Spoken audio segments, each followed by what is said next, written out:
You're listening to one of New Jersey's rising indie bands, Fake Pockets.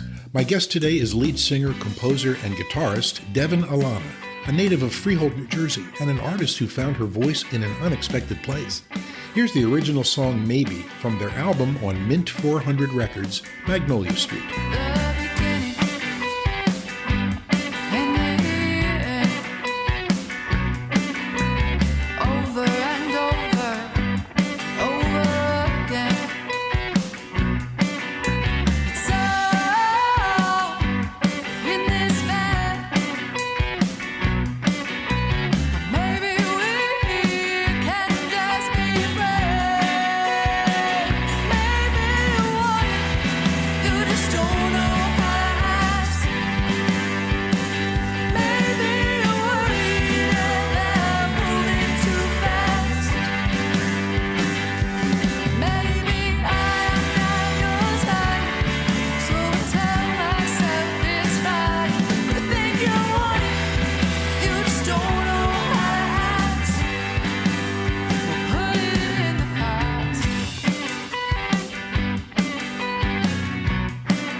All right, that was Maybe, one of my favorite songs from the album Magnolia Street by Fake Pockets. And I'm joined by composer, lead singer, Devin Alana. Devin, are we awake? Yeah, I'm mostly awake. Thanks for having me. Good, good. So Fake Pockets is like kind of the latest iteration of bands that you've been singing with for the past couple of years or so. Tell us a little bit about who's in the band and what the instruments are. Yeah, so Fake Pockets is myself on guitar and lead vocals, and I'm also the primary songwriter. Then also on guitar is I always say my better guitarist, that's Aaron Henby, he's great. And then on bass, we have Bill Limbusta. And then on drums, Jake Resnick. So all these guys are people, I've just known throughout the years. And when I was starting a new band, they were just like, we're in. And it all kind of fell together very nicely and surprisingly easily. I guess I'm a fan. The album that your current album is called Magnolia Street, and it's on there's a record label involved here, right? Yeah, Mint 400. They're like a local Jersey, record label. They'll help with distribution, things like that. Really, really nice folks over there. You guys all sound like you actually belong together. I've seen you live, and this album is great because a lot of times in live music, no matter what the band is, you don't actually hear every single word, you don't hear every single nuance. But on the album, I do hear everything. And the highlight for me, of course, is your voice. You've got an incredible singing voice. You got a great range. You sound. I'm not going to compare you to anybody, but let me ask you who your influences are. Oh, that's a great question that I never know how to answer. Tough. Yeah, it's just kind of like whoever I'm listening to at the time. And it's funny, I don't know that I listened to anybody growing up that I feel like influenced how I ended up singing, just because I started doing it so late. I don't really know where my initial influences came from, but when I'm writing, I find that I'm inspired a lot by whatever I'm listening to, at the moment, like whatever when I like an album, I'll listen to it over and over and over again. So, That's fair enough. That's usually how it goes. Absolutely. So you said you hadn't been singing until later in life. So you're 30-ish now, I guess, right? Yep. But you didn't start singing until what, your mid 20s, early 20s? Yeah. And how did that happen? Yeah, so I always was a big music fan. My family's very musical, that. So it's everybody's always music appreciators. And I played guitar when I was younger because my brother played, and so he taught me. Okay, I played a little guitar, but I never actually considered myself a musician at all, or knew that really I could sing. So I started going out when I turned 21 to these karaoke nights with friends of mine. And I wasn't singing, I was just going to drink and hang out. And then they're like, oh, come on, just sing, go and try it, whatever. And so I started singing at karaoke. And after all this time, I'd been like, oh, I don't sing, I can't sing, whatever. When I finally started doing it, they were like, you jerk, like this whole time. And I was like, no, I really didn't know that I could sing at all. So we did that for quite a few years. And then I eventually started my YouTube channel of basically just covers. I still update that every once in a while, but I started just playing covers on ukulele and singing and stuff. And, those got a little bit of traction. So I was like, oh, okay, maybe I can do this. And then it just turned into the band eventually. Well, the first band. It boggles my mind. I mean, you never even sang like in the shower or. I mean, I guess I did for fun, but I didn't know, like, I like to sing along to stuff, but I didn't know I could sing, if that makes sense. I didn't know I was any good at it. Well, you are good at it, obviously, and you've been doing great for the past few years here. I'm still waiting for, your big appearance on, I don't know, the Today Show or Letterman. Or there's no Letterman anymore. Will it into existence, yeah. So when it finally dawned on you, with the help of a little help from your friends, that you could sing and that you actually sounded good, how did you feel about that? Was that like kind of an aha moment? Was there like a white light, or did you continue to deny it for years? Yeah, that was more of a, this sounds fake. That can't, no, this is fake. You don't, but eventually I guess I did. It's funny when being self-conscious about something like that, but still doing it anyway. That was where I was at when I started making the YouTube videos. And when I was doing karaoke, it's got this level of no one really cares, right? Everyone's just hanging out and getting drunk and screaming on a stage. Like there's this level of, okay, they think I'm good by karaoke standards. But then I had friends who were actually singers who were like, no, you can actually sing. So when I started the YouTube channel, I still was like, I don't know, they're probably just blowing smoke, whatever. So it took a while. I mean, at this point now I'm like, oh, okay, I can sing. I got there eventually, but it did take a long time, and learning to take a compliment is a whole other thing. It's like, yeah. Well, that's a problem for a lot of people, not just people, I know lots of people, including me, people just don't, they don't want to say, yeah, okay, I guess I'm good. Yeah, fine. People like me. Yeah. Right. No, people. So when you, and so now you perform at venues all across North Jersey. You've been in Asbury Park places many times. I guess you've been to New Hope, Pennsylvania as well. And did you do a gig Hmm. at Newark Airport one time, also a solo gig? I was How just does it, talking about that story the other day. That was such a weird show. this, what, at the airport? Yeah, because it was at like Newark Airport had opened an airport bar and they bought the rights to the CBGB name. So it was like an airport bar in the middle of Terminal C. I had to go through all security and everything, get everything checked out to get in. I couldn't go to the bathroom by myself. Security had to come with me and stand outside the bathroom. Yeah, it was very strict, but it was just funny. Like this airport bar taking the CBGB name and pretending that it was some CBGB affiliated Right. bar and making the decor look like it and everything. Uh, It was cool that they would have musicians come, but it was just a very weird, that was a felt very solo thing, just strange. you and your guitar? Yeah, that was a solo thing. Yeah. Wow. And was the audience in that place receptive? Surprisingly, yes. Yeah. Yeah, I made a lot of tips too from people like Man. yeah, I didn't even bring like CDs or anything because it was such a weird, I wasn't sure how security was going to go, so I didn't have much stuff. But they did put out like a tip jar and there were people just on layovers and stuff and yeah, it was surprisingly people were surprisingly invested. That's interesting. So I know you as a very confident person. You're confident. I mean, you seem to be, known you for a couple of years now, and I just want to know if that's the way you feel when you go in front of an audience. No. No, not at all. I joke a lot that it's like that's not me. When I'm up there, I'm a little bit dissociating when I'm performing. So that's why people get this idea that I'm so like, oh, she must have no problem with public speaking. She must have no problem with this and that. And I'm like, Mm. no, it's totally different. For some reason, I've been able to channel this just autopilot mode when I'm performing. Um, and I think I come off confident, which is great. That's really all. It's got to fake it till you make it or whatever. So You get into a zone kind of thing. totally. Yeah. And then I'm just kind of, yeah, I'm just kind of like on autopilot. So You know, I've seen interviews with other performers who say the same exact thing. People who are, I wish I could think of one off the top of my head, but they are like, they get this whole stage fright thing. And then once they get out there, it kind of goes away and they get into the zone and the audience is just kind of there, but they're not there. That interests me. yeah, We're going to totally. talk next about songwriting and like how you do that and where you do that and why you do that.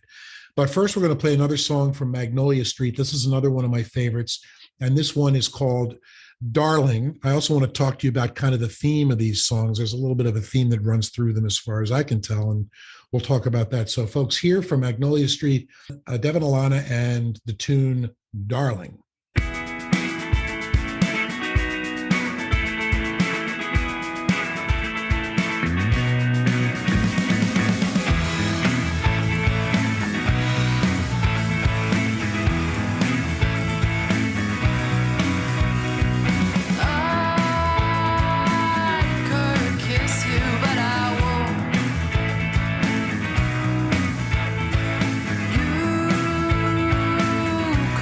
Hold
All right, that was "Darling" by Fake Pockets with my guest today, Devin Alana. Devin, what was behind that song? That song, was that about anybody in particular or any Yeah.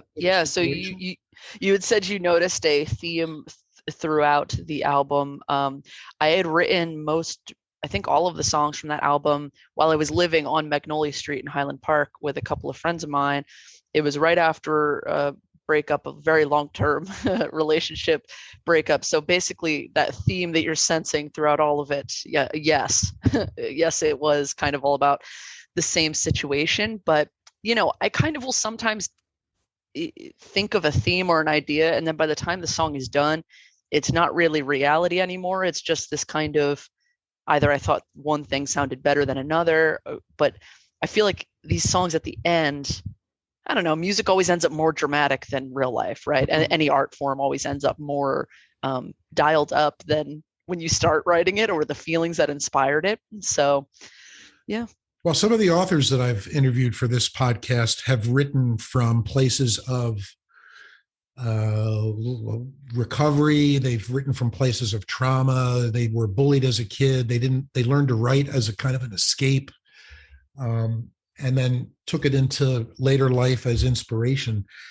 Do you find that, I mean, a lot of the themes of these songs are there's kind of betrayal, there's loneliness, there's I'm not quite sure what you're about, etc. It seems like not just for you, but for music going back, generations, that seems like fertile ground for inspiration and for songwriters. Yeah, There doesn't seem like there's as many songs about, happiness and living happily ever after nope, as there are it's about impossible. pain and shittiness. I've never written a love song in my life. I don't know how to do it. Like I don't know that I've ever written a fully happy song. I just feel it doesn't, I don't know, it never comes out natural or seeming right. I actually have a friend of mine, another local musician, Jeff Linden, shout him out really quick, but he has a song called Sad Bastard Song. And it's literally about that exact concept of like, well, I guess I'll wallow in the saddest parts of my life so I Mm. can continue to write these stupid songs, so I can continue to do this. And so we've talked about that a few times. And I'm like, I thought it was very cool to kind of write a song related to that. Yeah. Because it's so true. You just end up like you're not pulling from the positive or happy things really. You're pulling from maybe things in the past or maybe whatever negative things are going on, you're kind of latching onto that. Yeah, It yeah. definitely is a bit of therapy, I would say, songwriting for me anyway. So, and aside from the subject matter, what for you is the mechanical process of writing a song? Do you sit down and do you literally sit down and write lyrics and then worry about the music later? Do you dream about them? Do you sing a tune while you're driving? How does it start, and then how do you actually do it? Yeah, little column A, little column B, but most of the time, I would say 99% of the things I've written, they start off as maybe one line or two lines that I think of, and I'm like, ooh, that sounds nice. That's a nice, pairing of words or whatever. Sometimes it could even be just like two or three words. It might not even be a full line. And I just write it in my phone and then I forget about it for anywhere from 3 months to 2 years. And then eventually I go back to it and go, hey, actually, that's pretty good. That could go with this other piece that I have over here.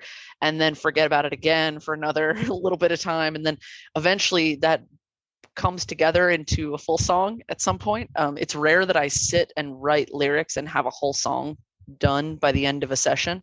And then does the music come later, or are you thinking about songs and notes, melodies and notes rather, while you're writing the words? It goes either way. A lot of the time I'll know kind of what the meter should be or where I want emphasis to be or where I want the breaks in um the line breaks, I guess, in the song to be. What should be the chorus. Sometimes maybe I'll have a little bit of what I want the hook to feel like, but I won't know what it's supposed to sound like yet. I don't have a lot of music theory background, which I think sets me back a little bit with some of these things because it takes me a lot longer to kind of put what I'm thinking into actual musical sound. I'm grateful to have, half of my band is very music theory, big music theory guys. So I can like bring a song to them and they'll be like, actually, this would sound better if we did that. Okay, maybe let's try this. So that's always nice. But Yeah, it's usually lyrics first and then music, and then I'll bring it to the band to make it like a full song. I I don't see. write like their individual parts or anything. Like I never think about. I only write the melody, and so like the key and what chords. But as far as the lead guitar and the bass parts and the drums, we just kind of all figure that out as we go. Okay. And do you, when you're doing the melody and the music part, do you sit with your guitar and pick stuff out pretty much? Yeah, usually. Yeah, Okay. like I'll just start like sometimes I'll just start like playing chords and just like I don't know, I'll just kind of start playing around with stuff and be like, does this fit? Does that fit? Because again, I'm like, even if I have something in my mind, I can't always just pin down what it's meant to be. It takes me a little bit longer to kind of suss it out once I have the guitar in my hand. Um, but yeah, that's usually about how it goes. And so you kind of leave it up to your band members to do their thing to Hmm. round out the song. That reminds me so much of the way, this sounds really, really presumptuous, the way Stanley Kubrick directed people. I heard from, well, one of my favorite movies is Full Metal Jacket, and Matthew Modine, who's one of the stars of that, he wrote a book about, it was like kind of a scrapbook of his experience doing that movie with Stanley Kubrick. And Stanley Kubrick did the same thing. He would ask, like, you familiar with that film at all? So there's that scene. There's he basically would tell the actors the night before, do you know what you're going to do tomorrow with that scene? And they would say, yeah. And he'd say, okay, fine. And that was the length, the extent of his direction. He basically left it to the actors. And I guess a lot of directors do that to fill out his concept. And it always worked Yeah. for him. So that sounds like actually, I mean, you're basically delegating major parts of your song and your vision to other people. But if you guys are simpatico, that's a good thing, obviously. Yeah, that's the thing is like, I kind of brought these people together because I liked what they do on their instrument, right? So I'm like, I know some people who they think of a song or they write a song and they really want to be in charge of every single part and they'll write the parts and then just give it to their bandmates, which is fine. There's nothing wrong with that. But A, I don't have the music chops for that. And B, like, I just trust them to write something that's going to sound better than anything I could come up with. Like, that's why I basically surround myself with people who are better musicians than me and hope that they'll take something I wrote and I'm like, here's a shell of something. Let's make it a full song. So, well, you've also it's known nice. a couple of your bandmates for like a long time, right? Haven't you known Yeah. Ben, your drummer? That's his name, right? Ben? Close. It's Jake. His brother is Ben. Sorry. All right. Jake Yeah. Resnick. Right. So you've Yep. known him like for ages, right? Yeah, him and his brothers are in a band called We're Ghosts now. And ever since my first band, we've all been playing together and we've gone on a couple like tours across the country together and things like that. So yeah, I've known Jake a long time. So at I think this he was point, even you in high guys must know school. your styles a little bit and the way you Totally. play, right? So Yeah, that's a help. yeah. Yeah, exactly. And so it's and like we all know each other well enough that like they know if I don't like something, I'm gonna be like, nope, axed. Um, but we work well together in that way. Well, that's cool. And swish pan to the other Devin Alana, who has a day job. Like, so everybody who I've interviewed ever for this podcast pretty much has a day job. What's your day job?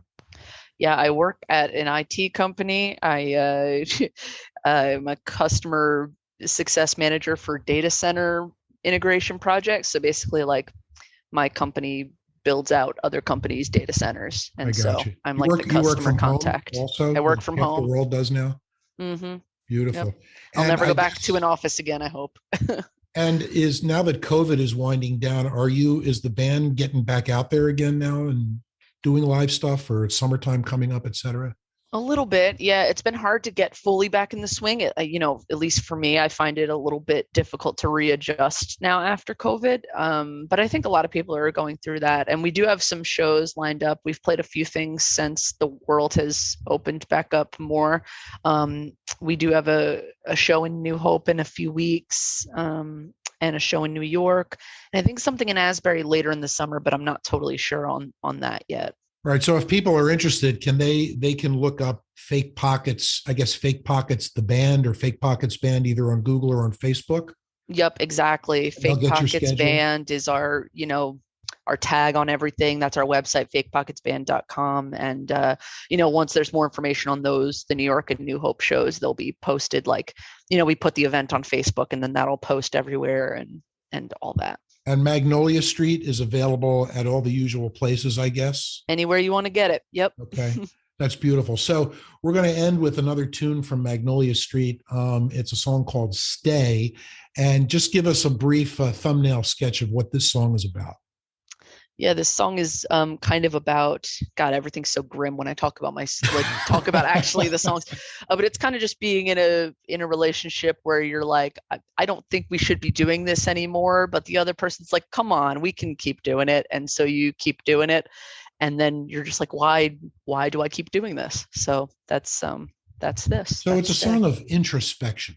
yeah. Why the hell do I keep doing this to myself? We'll call is it the theme. A song of introspection. That sounds a lot less grim. Thanks, Tom. All right, excellent. So Devin Alana, thank you very much. Devin is the lead singer, primary composer, and a guitarist for the band Fake Pockets. They're Jersey-based, but watch for them soon at a venue near you. We're going to hear the song Stay from their album Magnolia Street. Devin, thanks so much. Thanks, Tom.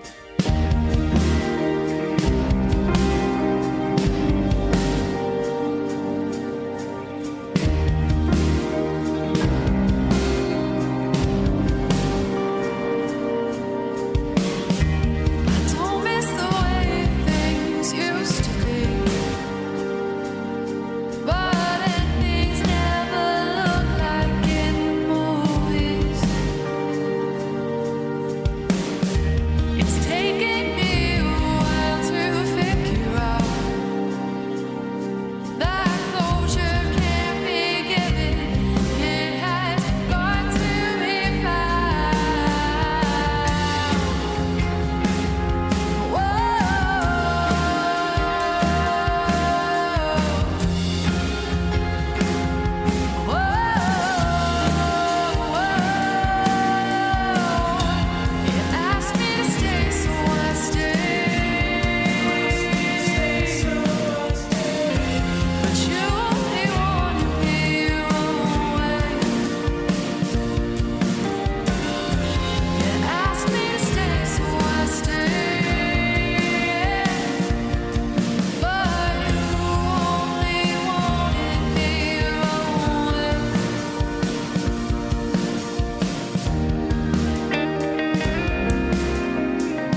You've been listening to Type Tune Tint, a podcast about creativity and creative people, formerly the independent author.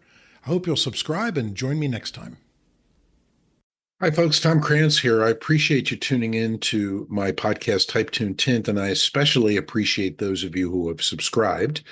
I started this subscriber thing in July of 2024, really just as a way of recouping a little bit of the costs of doing this podcast. There's website hosting and there's WordPress additions, and occasionally I buy a book so that I can actually know what I'm talking about when I interview an author. You can subscribe to this podcast for as little as $3 a month. Comes off your credit card automatically, and for $3 a month, you get the satisfaction of knowing that you're helping keep this podcast going. I'm in my 5th year now, but also I will occasionally offer exclusive content just for subscribers.